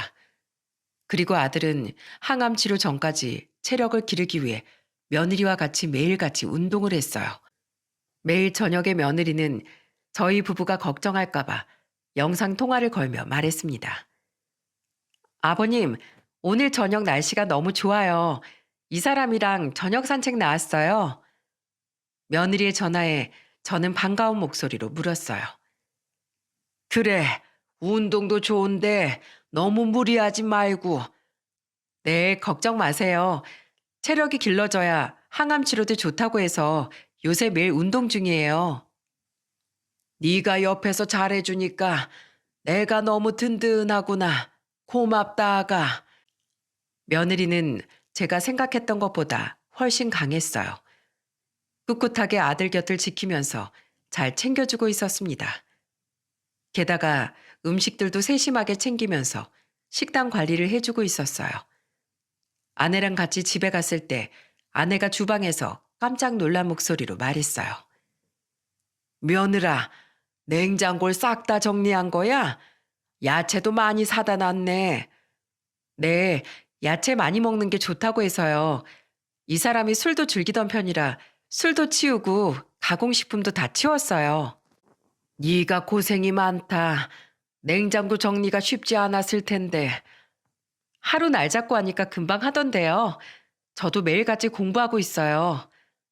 아이고, 네가 우리 아들 은인이구나. 기특하기도 하지. 며느리는 온 집안에 아들한테 안 좋은 것들은 전부 치운 뒤였어요. 그렇게 아들이 항암 치료를 받기 전 건강한 몸 상태를 만들어주고 싶었던 겁니다. 그리고 저를 놀라게 한 건 아들이 항암 치료를 시작하면서부터였어요. 그때 아들이 항암 치료 때 폴폭스 12번 중 6번을 하고 끝냈어요. 그 당시 옥살리 후유증으로 심장 조임, 호흡곤란 같은 증상이 심했거든요. 그때도 며느리는 아들을 다독이면서 말했다고 했습니다. 여보, 괜찮아. 면역력이 길러지면 이겨낼 수 있어. 내가 할 수 있을까? 항암 치료가 너무 힘들어. 못 견딜 것 같아. 내가 있잖아. 나 다음 주부터 출근해. 그러니까 당신은 이제 스트레스 받지 말고 편하게 몸부터 관리해. 여보, 그게 무슨 말이야? 출근이라니. 우리 세 식구 살려면 나라도 나가서 벌어야지. 당신은 치료에만 전념해. 내가 당분간 책임지고 있을게. 부부가 이런 거야. 한 명이 넘어져 있으면 다른 한 명이 손잡아 줘야지. 안 그래? 그래도 당신 힘들지 않겠어? 애들이 당신만 찾을 텐데. 괜찮아. 애들도 다 이해할 거야. 며느리가 일을 시작했다고 했을 때 아들은 놀란 눈치였습니다. 그리고 정말 며느리는 혼자서 생계까지 짊어지고 아들이 항암 치료에만 집중할 수 있게 해줬어요. 그때 당시 근처에 살던 아들 고향 친구 민식이도 집에 자주 왔다고 했습니다. 자주 아들을 찾아와서 옛날 사진을 꺼내면서 말했다고 했어요. 야, 재성아, 이때 기억나? 온 동네를 밤새도록 뛰어다녀도 지치지 않던 때가 있었는데. 그러게나 말이야. 우리 언제 이렇게 늙었지? 나야말로 늙었지. 네가 초등학생들 가르쳐 봤어? 하루가 아주 1년처럼 가는 것 같아. 넌 이때 사진이랑 다를 게 없는데 뭘. 아유, 나도 늙었지. 언제 이렇게 늙어서 이런 병까지 얻었나 모르겠어. 재성아, 힘내. 재수 씨 봐. 너 위에서 두 팔 걷고 나섰잖아. 그러니까 너 이겨낼 수 있어. 힘내. 다음 주에 여행이라도 다녀올까? 너도 그렇고 재수 씨도 그렇고 한번 바람도 쐬면서 지내야지. 너희 부부 몸만 와. 준비는 우리 집에서 할게. 고맙다, 민식아. 내가 네 덕분에 힘이 난다. 그렇게 아들의 친구였던 민식이는 가까이 살면서 아들한테 말동무가 되어줬어요. 그래서 그런지 아들도 점차 잃었던 희망을 되찾아가고 있었습니다. 하지만 독했던 항암 치료는 굳게 마음먹은 아들을 몇 번이고 무너뜨렸어요. 그래도 아들 곁에는 늘 며느리가 지키고 있었습니다. 항암 치료를 받는 아들이 힘들어하는 것 같아 아내와 같이 아들 집에 갔었죠. 그런데 그새 며느리가 얼굴이 많이 상했더라고요. 그 와중에도 며느리는 아들을 다독이면서 위로하며 말했습니다. 여보, 당신 할 수 있어. 난 당신 쉽게 못 보내. 우리 애들 얼굴 좀 봐. 당신 소중한 자식들이잖아. 내가 이렇게 부탁할게. 당신 없으면 우리 가족 못 살아. 여보, 나 너무 힘들어. 내 손 잡아. 당신 조금만 더 힘내줘. 어느덧 아들이 투병 생활을 한 지도 2년이 넘어갈 때까지도 건강 상태가 나빴다, 좋았다 하는 겁니다. 그러다 보니까 아들이 안색이 좋아져도 안심할 수가 없었어요. 그러는 사이 며느리도 안색이 점점 안 좋아져 가고 있었습니다. 보다 못한 아내가 큰 결심을 한 채 며느리를 보며 말했어요. 아가, 넌 좀 어떠니? 네 몸도 힘들 것 같은데. 전 괜찮아요. 원래 아픈 사람 옆에 있는 사람도 같이 골병 나는 법이야. 네 몸도 챙겨야지. 제가 그럴 시간이 어딨어요.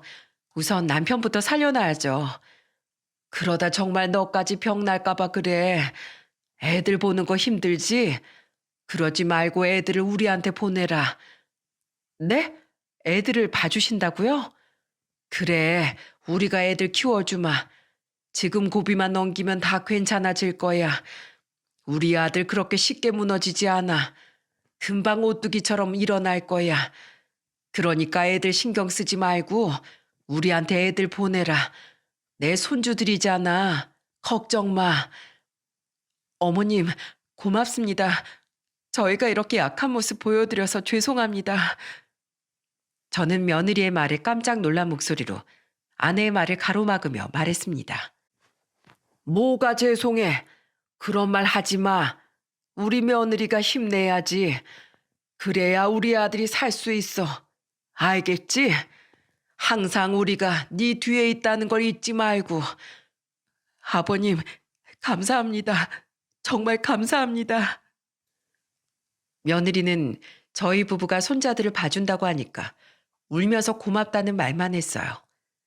그때부터 저와 아내는 손주들을 봐주기 시작했습니다. 그리고 며느리는 아들이 곧 건강해질 거라는 희망을 가지고 매일 기도하며 지냈어요.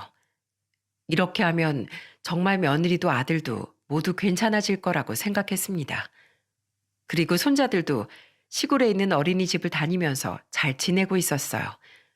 그렇게 시간이 꽤나 지났을 때였습니다. 어느 날 갑자기 아들한테 울면서 걸려온 전화 한 통에 날벼락이 떨어졌어요. 저는 울고 있는 아들 목소리에 놀란 목소리로 물었습니다. 재성아, 너 무슨 일이야?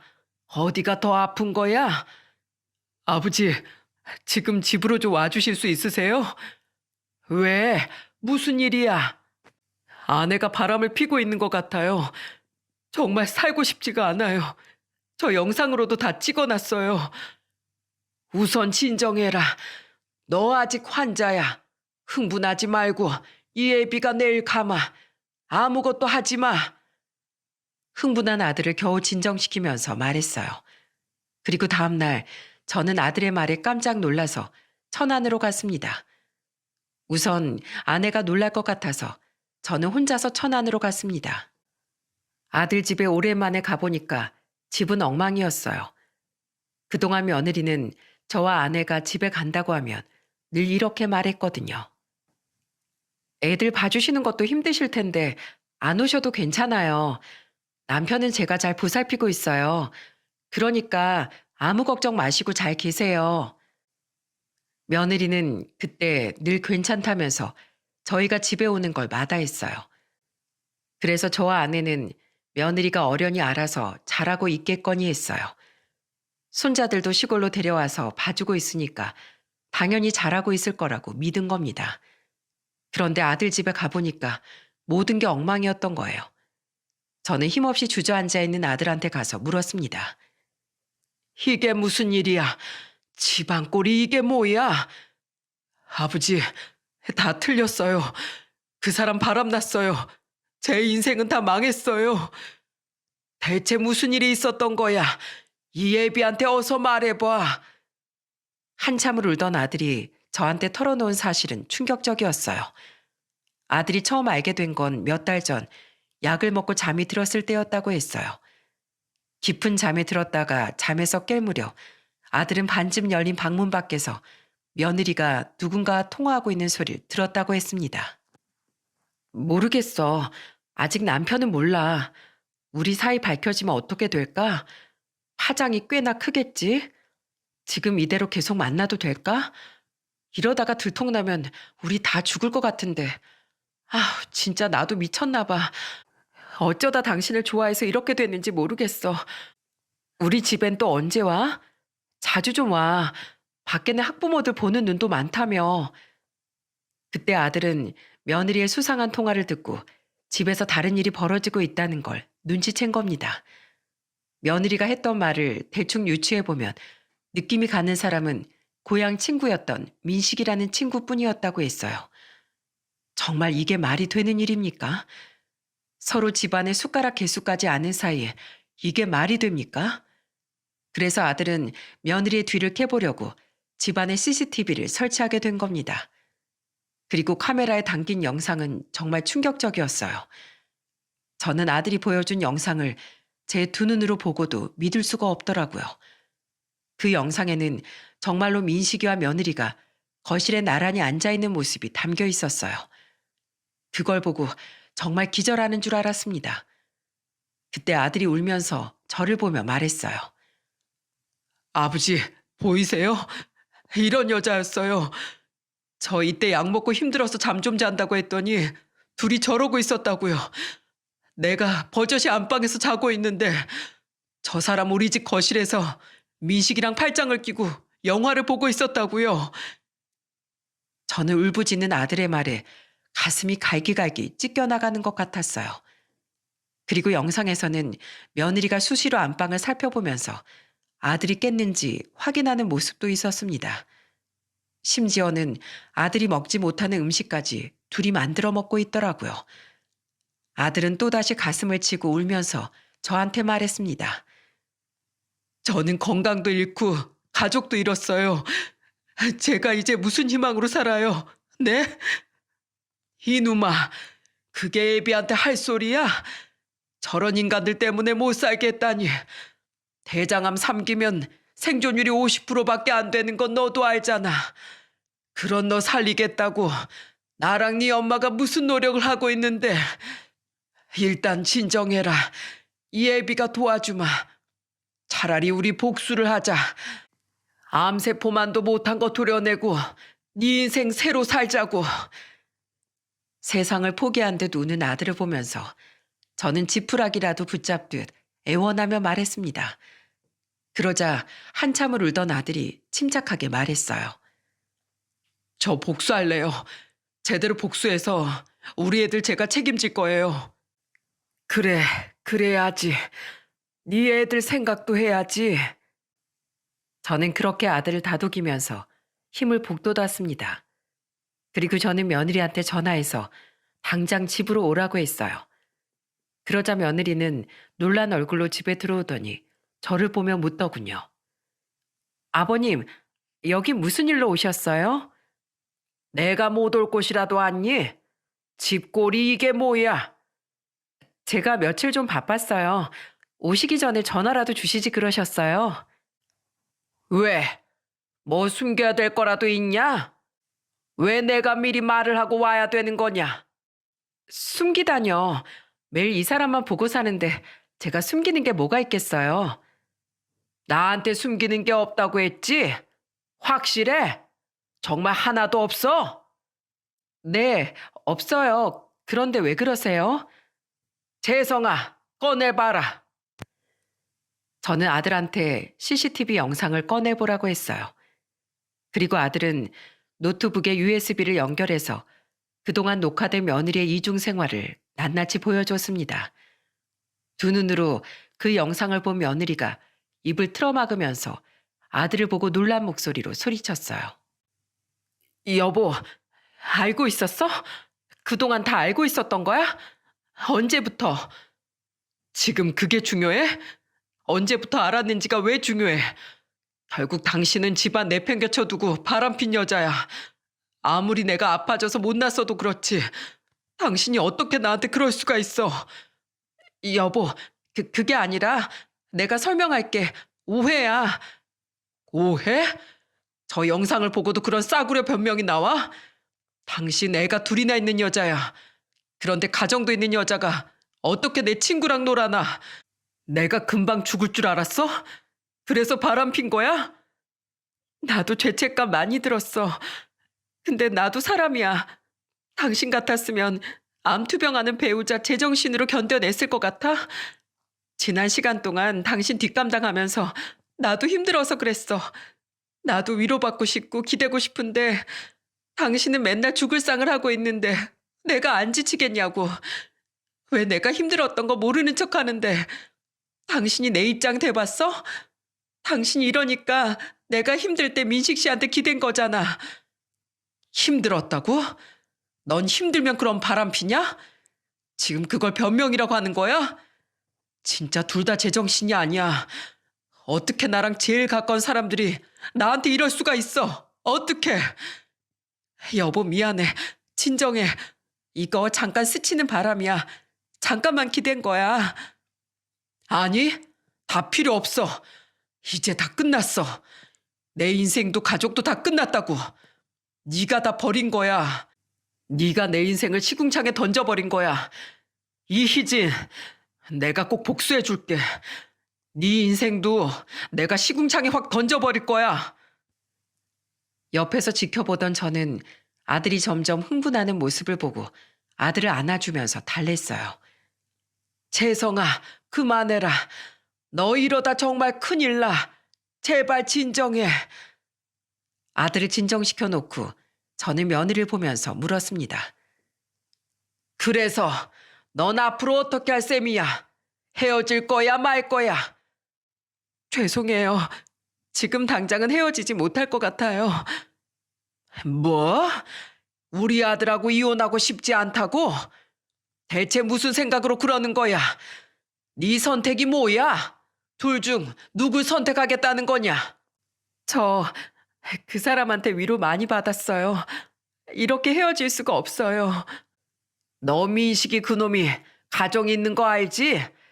민식이 그놈이 이혼 안 하고 있으니까 너도 무작정 못하겠다고 버티는 거냐? 당장 말해봐라. 네가 지금 누굴 선택하겠다는 거야? 말로는 잘못했다면서 왜 이도저도 선택을 못해? 제가 화를 내면서 말하자 며느리는 아무런 말도 못했어요. 그 모습을 보니까 더 기가 차더라고요. 그래서 저는 며느리를 보고 소리쳤습니다. 난 그동안 너한테 얼마나 고마웠는지 모른다. 세상에 이렇게 천사 같은 며느리 없다고 얼마나 칭찬을 했는데 아픈 우리 아들 네가 잘 보살펴줘서 내가 얼마나 고마웠는지 알아? 그런데 지금 내가 너 생각해서 네 자식들까지 데려다가 키워주고 있는데 네가 바람을 펴? 죄송해요, 아버님. 죄송? 이게 지금 죄송으로 끝날 일이냐? 내 나이가 칠순이 넘었지만 너 절대 용서 못해. 내 아들 눈에 피눈물 흘리게 안 죄. 아주 제대로 치르게 할 거다.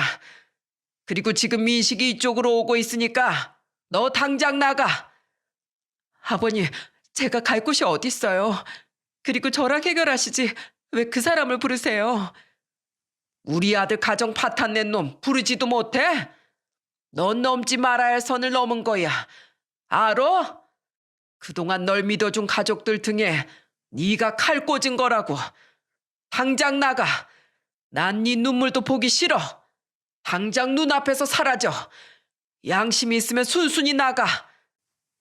결국 며느리는 단호한 저의 태도에 짐을 싸서 나갈 수밖에 없었어요.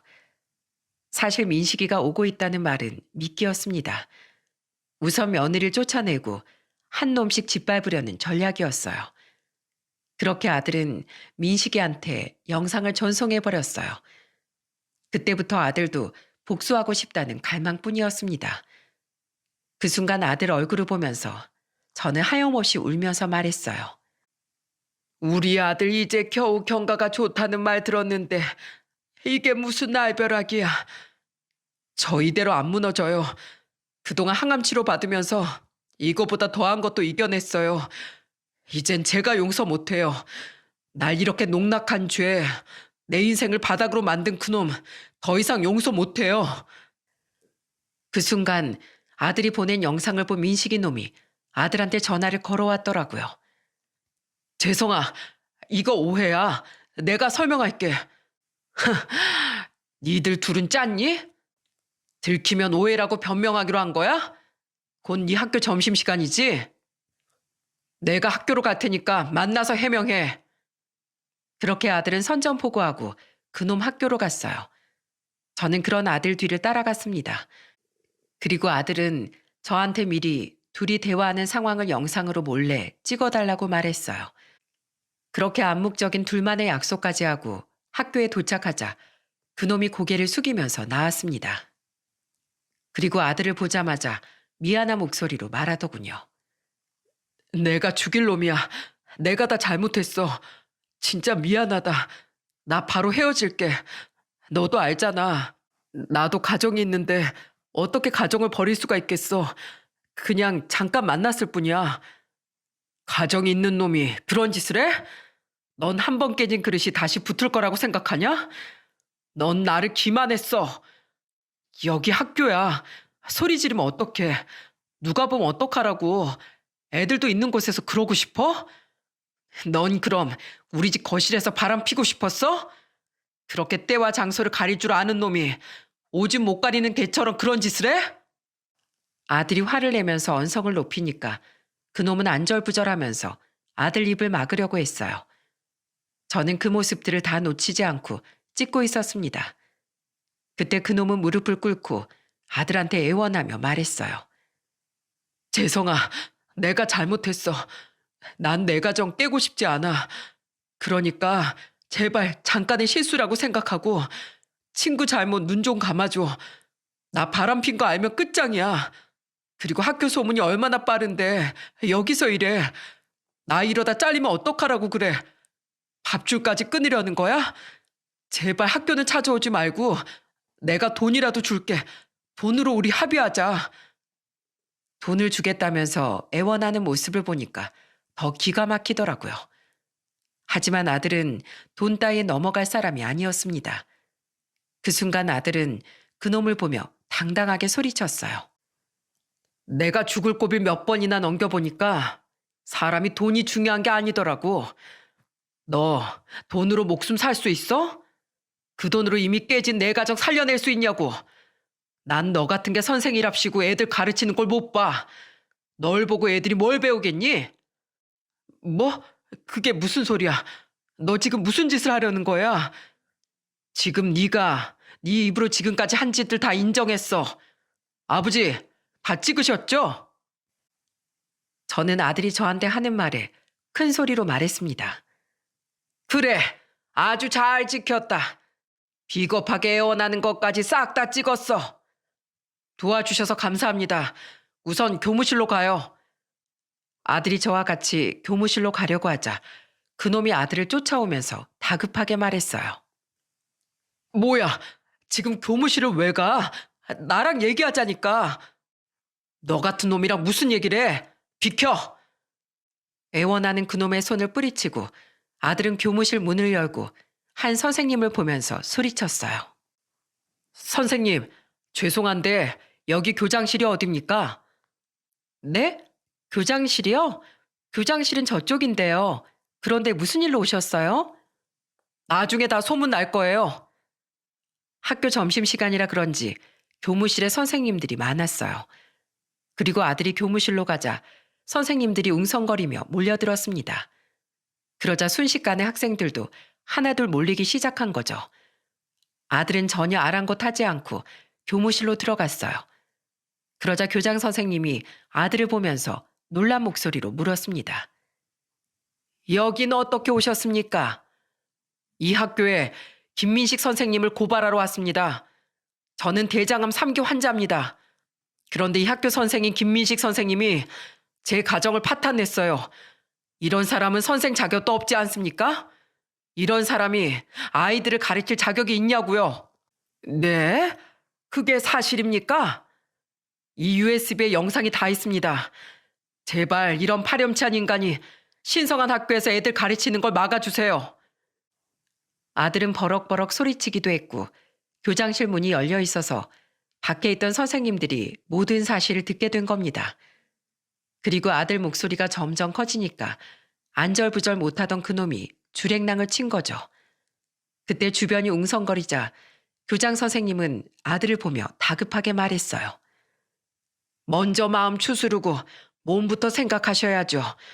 벌어진 일은 제가 면밀히 살펴보겠습니다. 이렇게 증거까지 가져오셨으니까 저희가 학교 징계위원회를 통해 저희가 결정하도록 하겠습니다.